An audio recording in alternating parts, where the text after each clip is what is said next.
마태복음 25장 31절부터 46절의 말씀, 우리 천천히 우리 한 목소리로 읽어보겠습니다.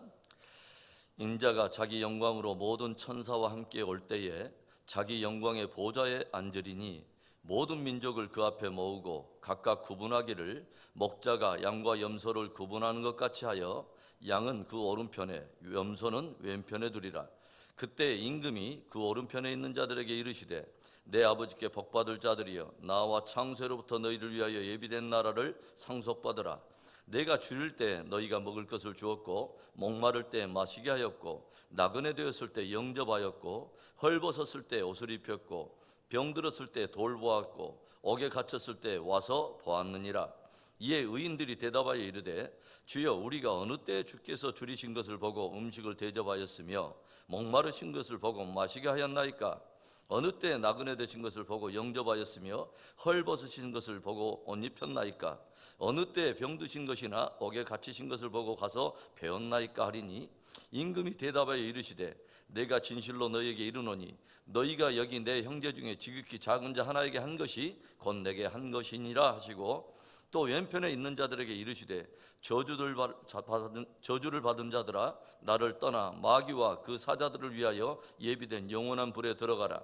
내가 줄일 때 너희가 먹을 것을 주지 아니하였고 목마를 때 마시게 하지 아니하였고 나그네 되었을 때 영접하지 아니하였고 헐벗었을 때 옷 입히지 아니하였고 병들었을 때 옥에 갇혔을 때에 돌보지 아니하였느니라 하시니 그들도 대답하여 이르되 주여 우리가 어느 때 주께서 줄이신 것이나 목마르신 것이나 나그네 되신 것이나 헐벗으신 것이나 병드신 것이나 옥에 갇히신 것을 보고 공양하지 아니하더이까? 이에 임금이 대답하여 이르시되 내가 진실로 너에게 이르노니 이 지극히 작은 자 하나에게 하지 아니한 것이 곧 내게 하지 아니한 것이니라 하시리니 그들은 영벌에 의인들은 영생에 들어가리라 하시니라. 아멘. 마태복음 24장, 25장을 가리켜서 예수님의 종말 강화장이라고 부릅니다. 24장에서 주님은 세상 끝에 있게 될 여러 징조들을 말씀하시고 25장에서는 그렇다면 종말 성도들은 어떻게 살아가야 할 것인가 하는 종말 성도에 합당한 삶과 신앙의 자세를 세 가지로 비유로 들어 말씀해 주십니다. 오늘의 말씀은 종말 성도의 삶과 신앙을 도전하는 마지막 세 번째 비유로서 우리는 흔히 이것을 양과 염소의 비유라고 말을 하죠. 초림에 오신 예수님께서 친히 당신의 다시 오심과 연결하여 들려주시는 이 의미심장한 비유는 단순히 비유의 무게를 넘어서 역사의 마지막에 실제로 있게 될 일을 그 안에 담고 있다는 것을 우리는 깊이 유념해야 합니다. 그렇다면 오늘의 양과 염소의 비유를 통해서 성경이 우리에게 들려주는 도전이 무엇일까요? 첫째로는 인자의 판결을 기억하라는 것입니다.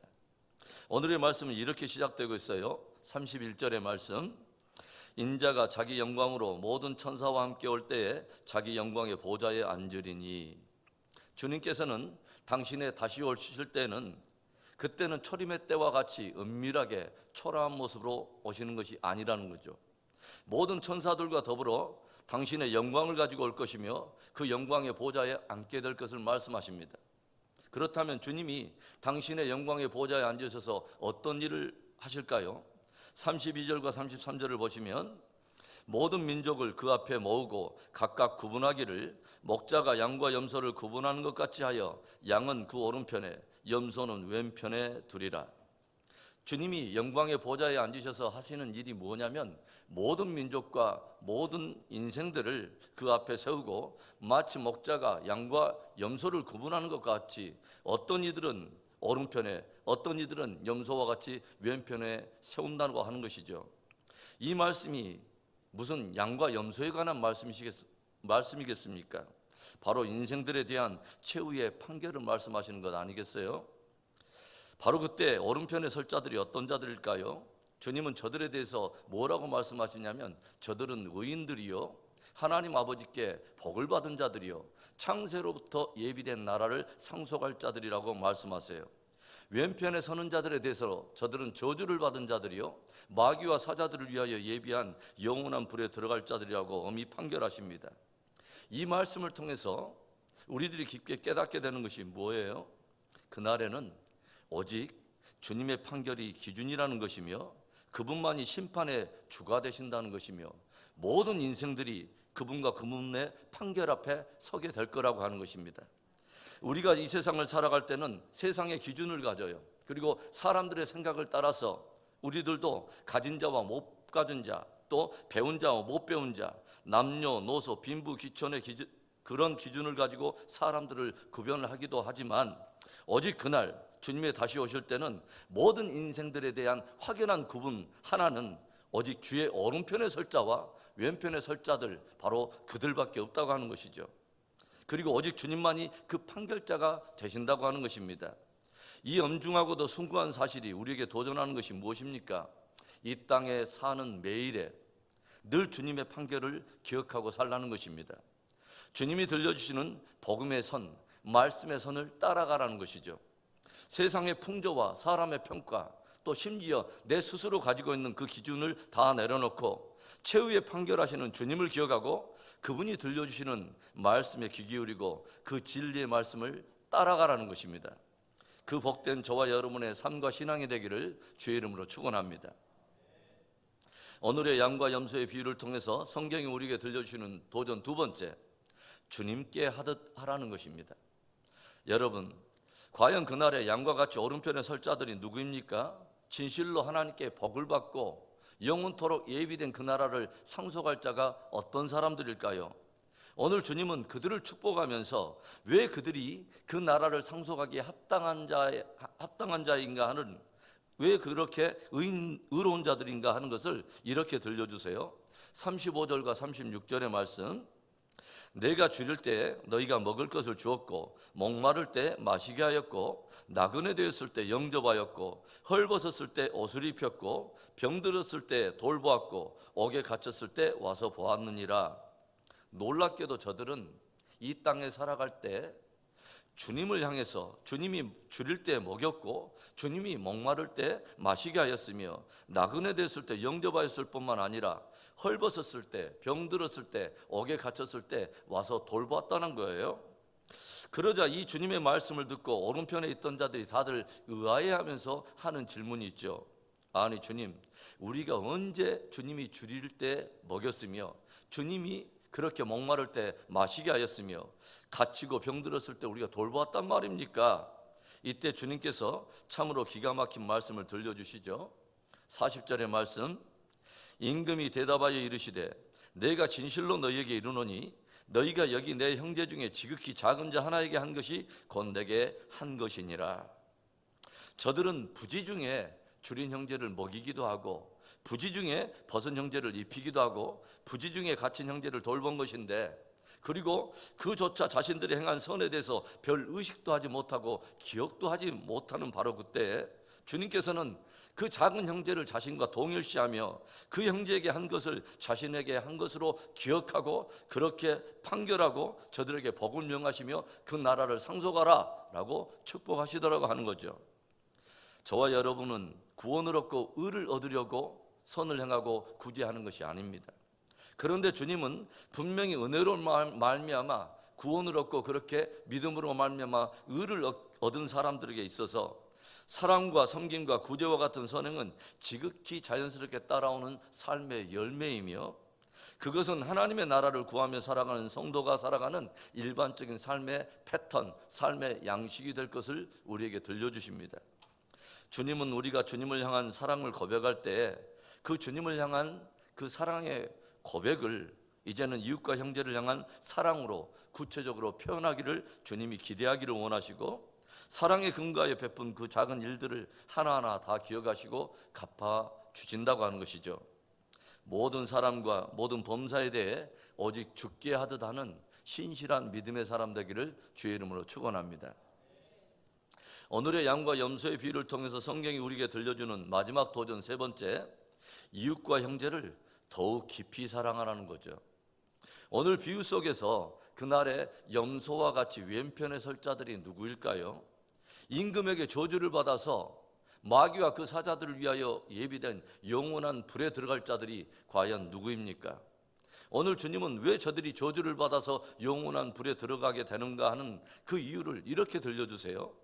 42절과 43절의 말씀, 내가 줄일 때 너희가 먹을 것을 주지 아니하였고 목마를 때 마시게 하지 아니하였고 나그네 되었을 때 영접하지 아니하였고 헐벗었을 때 옷 입히지 아니하였고 병들었을 때와 옥에 갇혔을 때 돌보지 아니하였느니라.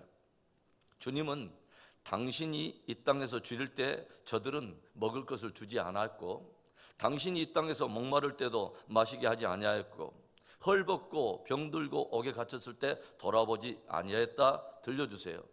그러자 임금의 그 왼편에 있던 자들도 무엇이라고 항변하냐면, 아니 주님, 언제 우리가 주님이 줄일 때 먹을 것을 주지 아니하였고 주님이 병들었을 때 우리가 돌보지 아니하였다는 말입니까? 그러자 주님께서 역시 들려주시는 의미심장한 말씀, 여기 지극히 작은 자 하나에게 하지 않은 것이 곧 내게 하지 않은 것이니라. 선을 행한 사람들이 자기들이 행한 선을 기억하지 못했던 것처럼 저들 또한 자기들이 부지중에 행한 악을 인식하지도 기억하지도 못하는 것을 우리가 보게 되죠. 주님은 지극히 작은 자 하나를 자기와 동일시하면서 그 작은 자 하나에게 하지 않은 것을 자기에게 하지 않은 것이라고, 당신에 대한 무관심과 선을 행하지 아니한 것으로 간주하고 그렇게 심판적인 판결을 하시더라고 하는 거죠. 저들의 죄목이 뭐죠? 저들은 약한 자들을 괴롭히지 않았어요. 가난한 자들을 강탈하거나 가난한 자들에게 빼앗은 것이 아닙니다. 저들은 다만 줄이고 목마르고 헐벗고 갇힌 자들을 위하여 아무것도 하지 않은 것이죠. 그런데 주님은 그것이 저들의 죄인 것을 판결한 것입니다. 주인에게 1달란트 받은 종이 주인 앞에서 크게 책망을 당하며 어두운 곳에 내어 쫓기며 밖에 나가서 일을 갈게 된 그 이유가 뭐죠? 아무것도 하지 않은 것입니다. 사람들은 대개 어떤 일을 하지 않은 것을 대수롭지 않게 여겨요. 반드시 하지 않아도 되는 하나의 옵션, 선택사항 정도로 여깁니다. 그러나 우리들은 복음과 진리에 대해서, 그리고 복음과 진리가 도전하는 이웃사랑에 대해서 아무것도 하지 않은 것이 곧 주님을 향한 불순종이 된다는 것을 깊이 생각해 볼 필요가 있어요. 주님은 형제와 이웃을 향해 우리들이 보다 적극적으로 사랑으로 반응할 것을 기대하신다고 하는 것입니다. 마땅히 섬기고 도와야 할 누군가에 대해서 나는 아무것도 하지 않았기 때문에 나는 불의를 행한 것은 아니야 라고 소극적으로 물러서 있는 것은 마치 받은 달란트를 땅에 묻어두는 것과 같이 주님 앞에서는 무거운 죄가 될 수 있다고 하는 것을 우리는 기억해야 합니다. 사랑하는 성도 여러분, 오늘 주님은 정말 성도에 합당한 삶과 신앙을 양과 염소에 대한 비유를 통해서 도전하고 계십니다. 늘 주님의 판결을 기억할 수 있기를 바랍니다. 지극히 작은 자에게 한 것이 곧 주님께 한 것이요, 그런 자에게 하지 않은 것이 주님께 하지 않은 것을 늘 기억하고 오늘도 이웃과 형제에 대해서 주께 하듯 사랑하고 섬김으로 그 날에 주님께로부터 영원한 나라를 상속받는 승리하는 신앙 되기를 주님의 이름으로 축원합니다. 좋으신 하나님 아버지, 감사합니다. 복되고 아름다운 새벽에 우리가 하나님 자칫 간과하며 가볍게 생각했던 일들에 대해서 다시 한번 깊이 도전하여 오심을 감사합니다. 주께서 하나님 아버지 도전하시는 아버지 가난한 형제와 또 연약한 형제들을 향해서 마땅히 해야 될 일에 대해서 나는 아무것도 하지 않았기 때문에 나는 불의를 행한 것은 아니야 라고 은근하게 하나님 아버지 주여 물러서는 그러한 우리의 연약함들을 다시 한번 하나님 아버지 주여 또 지적해 주시고 또 하나님 책망해 주시고 도전해 오심을 감사합니다. 다시 한번 주님의 말씀 앞에 진지하게 반응하게 하여 주시고 더 하나님 아버지 적극적으로 순종으로 반응할 수 있도록 우리를 도우시옵소서. 귀한 아버지, 새벽에 성령으로 우리의 기도를 도우시기를 구합니다. 귀한 아버지 주여, 이 시간을 온전히 주님께 영광 올려드리는 귀한 기도 시간 될 수 있도록 축복해 주옵소서. 역사하실 우리 하나님을 찬양하고 주 예수 그리스도의 이름으로 기도합니다. 아멘.